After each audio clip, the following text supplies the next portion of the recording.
Let's speak to our senior reporter, Catherine Norris Trent, standing by outside the Elysee Palace. Hello to you, Catherine. Tell us a bit why this meeting is so controversial.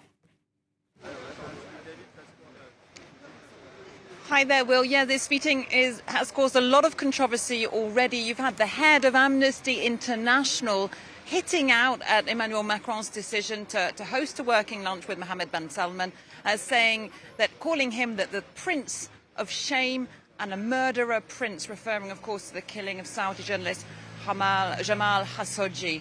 Also talking about human rights internally in Saudi Arabia and the war in Yemen. And they've also been calling on Emmanuel Macron to pressure MBS as they sit down for talks on human rights, notably trying to get a stay of execution for 7 young men who are on death row in Saudi Arabia. So, as always, when Mohammed bin Salman is met by Western leaders and met by Emmanuel Macron, there's a lot of uproar from human rights groups who say that this is just normalising him, even though they say he's had no comeuppance for the murder of Khashoggi. So this is something that will happen every time, but Emmanuel Macron was one of the first Western leaders to go and meet MBS back in 2021. Remember, last year, in July last year, Mohammed bin Salman came to Paris, and so he's coming here again today.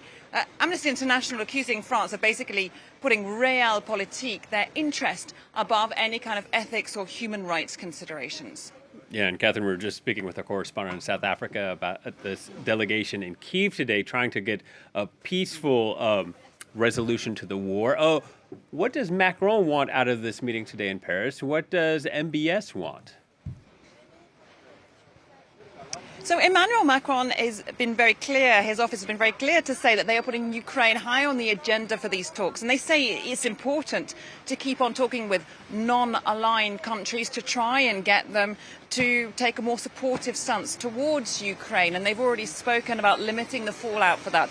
They really don't want countries like Saudi Arabia to come down on the side of Russia. They want to try and get support for Volodymyr Zelensky, and we saw Volodymyr Zelensky heading to Saudi Arabia to meet with members of the Arab League. This is something the French presidency is very keen to push.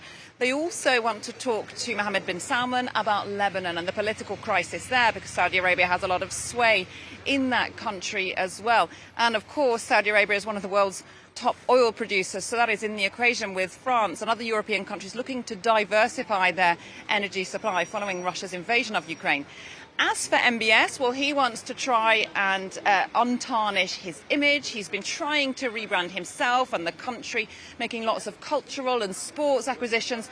He's in town. He's going to be trying to win a bid for Saudi Arabia to host Expo 2030, a major world exhibition that will be decided soon. There'll be a reception in Paris. So this is all part of him trying to get his image back and trying to push Saudi Arabia in the long term away from oil production into a major sports and cultural centre too.